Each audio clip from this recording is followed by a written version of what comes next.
Welcome to Popcorn Palace. I am Andy Signor, and this is part 3 of our exclusive interview with Lady Colin Campbell. She's promoting her new book, Meghan and Harry, The Real Story. Make sure you pick up the updated, expanded edition by Lady C here. Persecutors or Victims. It's a great read. It's got a lot in it, and there was more I wanted to talk to her. I'm glad we got to get some current event stuff. What did Meghan and Harry know about Princess Catherine's cancer diagnosis? What about the bullying report? Will they get their titles revoked? There's a lot of stuff here that Lady C touches upon that you're not going to miss. Again, pick up the book, check out the previous parts if you haven't already, and let's get to our final installment of the interview.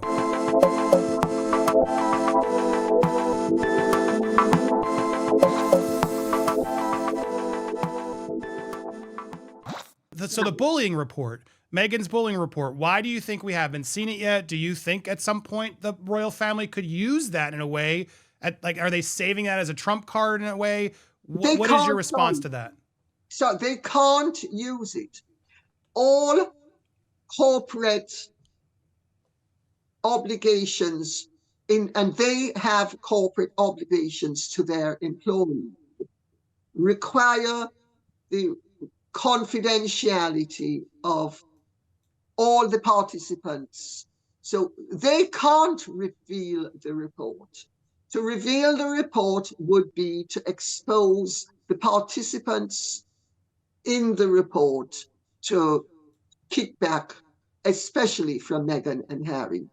So I don't know why people don't understand that if this country is governed by law, including employment law, and no company or corporation or entity that follows the law can mount an investigation and then reveal and compromise the participants of that investigation by revealing facts so it will never be revealed. But the fact of the matter is the family has made it very clear that they regard Meghan and Harry as bullies, and one of the ways they have made it clear is by honoring Jason Knopf, because he had been invested in the Royal Victorian Order.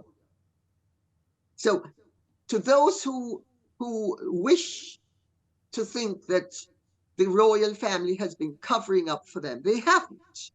They haven't. They simply, I mean, any company in the United States of America would have the same constraints in terms of revealing who participated and what their participation was. So what's the other question? Well, I want to get to the royal titles, but it's interesting how they're hiding things. Do you think Meghan and Harry knew about Catherine's diagnosis? Do you think they were that in the dark? What diagnosis? The cancer diagnosis. Do you think that Meghan and Harry knew? They absolutely didn't. But what happened was, Catherine had an underlying problem, which required that she have this operation. And when they cut out what they cut out, it was sent for histological tests, which came back cancerous. In the meantime,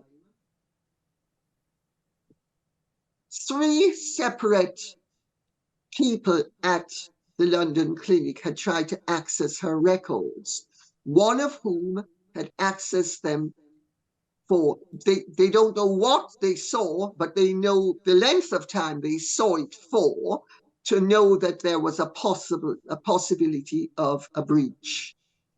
Yep. And so at that point, they understood that they needed to get ahead of the game, because a certain well-known news outlet in the United States of America was supposed to have offered £200,000 to somebody to access the records. Oh wow, I didn't know that part of it. That's a lot, yeah.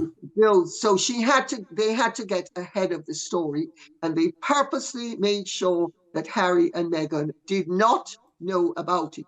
But Harry will certainly know of the underlying issue that caused the original operation. So let's put it that way. And So so, all of so that, there has been the suspicion that that the level of leaking and interest that emanated from America could have been as a result of breaches of confidence from certain quarters in America who were in a position to know something, but not cancer, because the cancer was, she's very lucky, but for the underlying problem, they wouldn't have known that she had cancer, and it would have been able to take root. As it was so early that it didn't even show up visually, because cancer is visual. You know, if you have a certain forms of cancer, it's obvious as soon as they open you up and look at you. They know it's cancerous. Well, they didn't, so that means it was so early that it was. But she's really lucky. But the fact of the matter is, Harry and Meghan have leaked so much that and they have shown themselves to to be so spiteful and to have such bad faith and to violate the privacy of people to whom they owe a duty of trust and care, that nobody, it was obvious even before the cancer diagnosis, which happened very, very late in the game, that somebody in, because these stories were emanating from the United States of America, California in particular, that somebody in California was leaking them information about the underlying condition, which has still not actually been addressed, fortunately, because I think it's nobody's business but Catherine's. agreed. Well, we're talking about Meghan and Harry, the real story, persecutors or victims, is the expanded edition. I want to wrap things up with you. My final question is the future. Where do you think this all goes? A lot of people speculating, hoping that the titles are revoked. You talk about in the book, guys, you should read it, about sort of there are precedents that it's happened. Meghan's now creating her own apple orchard or some god whatever thing. There's a lot of stuff happening with this couple. What do you think the future implies for Meghan and Harry?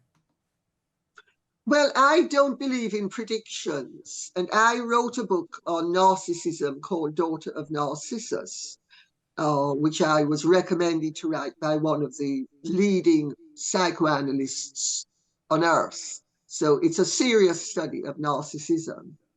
And, you know, when people are involved in narcissistic relationships, they can last a lifetime if a better deal doesn't come up. If a better deal comes up, everyone is jettisoned immediately and they're on to the next good thing. I don't see Meghan in a sorry. I don't see Meghan being in a position to have better. She is, had she stayed in the royal family, had she performed the way Catherine has performed and lived up to her duties, she would now be the most popular human being on earth. She would have exceeded Catherine tenfold. She hasn't done that because she doesn't have the character or the personality or the application or the, quite frankly, good sense to have done it. She took the view that she needed to be quickly in, quickly out, merge the situation, milk it, make as much money as possible, and then she has her options. Well, this was a really stupid move on her part. Had she been really clever, she would have done a Jackie. She would have stayed, she'd have become covered in honors, and then she would have made the transition from relatively penniless prince to billionaire. This way, do you think anybody but a maladjusted, drug addicted billionaire is going to ever want Meghan Markle. I mean, give me a break, you know. I mean, she is a walking advertisement of repulsion. She's not a walking advertisement of desirability. And I'm afraid that usually billionaires and people of that ilk want quality merchandise. They want somebody who's going to be good arm candy, to be crude about it. They don't want somebody who's going to be repellent and drag them down and drag their reputation down. She has destroyed her reputation. She's helped Harry to destroy his with her collusion and his. And I don't see that she has many options, nor do I think that a royal oik, or whatever it's called nowadays, American orchard, American Riviera orchard. The Flamingo Estate knockoff. That's all it is. Yes. Well, it's also pathetic. I mean, it sounds like an old people's home. It But does. It's the worst name I've ever heard. the amount of money that it costs to set something like that up, if you're going to do it properly, because you have to have this stock. You have to have this stock, and they are going to now have 27,000 products, and they're all going to be running at $895 and $2,572 a pop on sale. Well, you know, nobody of any quality wants to be associated with Meghan Markle. Nobody of any quality would be saying, "Oh, I bought a royal oik and ARO or whatever it's calling itself today. I'm and oh yeah, look how chic I am."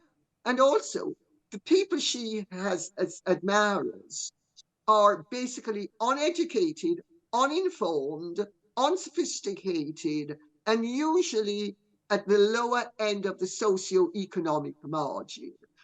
Are they going to be able to spend $59 on something, much less $875 on something? I don't think so. Well, and isn't this exploiting the titles? Again, can this get their titles revoked in your opinion? I don't think their titles are up for revocation, and I said it from the very outset. Unless they commit a serious crime and are indicted and convicted, I do not see them having those titles revoked. It would set a very dangerous precedent. And the family quite rightly does not wish to set a dangerous precedent.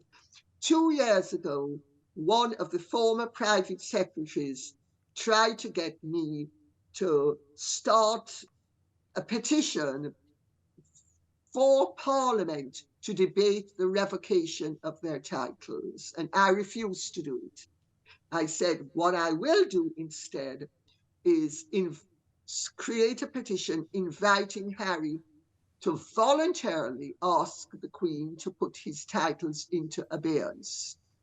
And he could still do that if it looks as if he and Meghan are going to get a divorce. The only way to prevent her from being Meghan, Duchess of Sussex, is to have the titles put in abeyance before. And then she would have to be just Meghan Markle Windsor. But I don't see it happening. I know people would like it. I know they'd like Harry and Meghan to be punished. But in a funny sort of way, the royal family has allowed Harry and Meghan the freedom to expose and thereby punish themselves. Because, and that has been an invaluable lesson for everybody to learn. Give them enough rope and they will hang themselves, and they have hanged themselves. Well said. What a way to wrap it. Steph, come in and say hi to Lady C really quick as we wrap this up. Guys, pick up Meghan and Harry, the real story, updated, expanded edition, Persecutors or Victims by Lady Colin Campbell. Steph, you read it. Can you give us a really solid plug here at the end of this interview? How good was that book? Oh my goodness. I couldn't put it down. I was just like, okay, I need to get to the next page and the next page and the next page. And I'm telling you, to everyone that's watching, like Lady C, she goes in. She is not afraid to broach any topic, no matter how controversial it is. I mean, this interview has just given you a little bit of an overview of the book, but oh my goodness, like you really just need to buy it because she goes into absolute immense detail that's quite forensic, actually. It's very, very impressive to go through. So, yeah, get it, get it, get it, get it, get it, get it. Get it today. It comes, I think, yes, today is the day. We're dropping this today on release day. So go to all your local retailers, Amazon, wherever, pick up a copy and make sure it's the expanded new edition. Lady C, there's so much more to talk about. I hope you'll come back, and I hope you'll check out Steph. I'd love to have you over there. She just is about to cross 100,000 subscribers. Go subscribe, Steph the Alter Nerd. What an honor. Any final thoughts to add to the audience before you go? I would be delighted to come back to you, Andy, and to be on Steph as well. So, Steph, let's organize it. And thank you very much. It's been very kind of you. Much appreciated. So lovely. An honor. You are the best. Keep going on YouTube. Don't let anybody keep you down. We got your back. Such a pleasure. Guys, pick up the book. It's out now. Thank you guys so much for watching. Hit the subscribe to all three of these channels. Lady C's, Steph's, myself. Appreciate all of you guys for watching.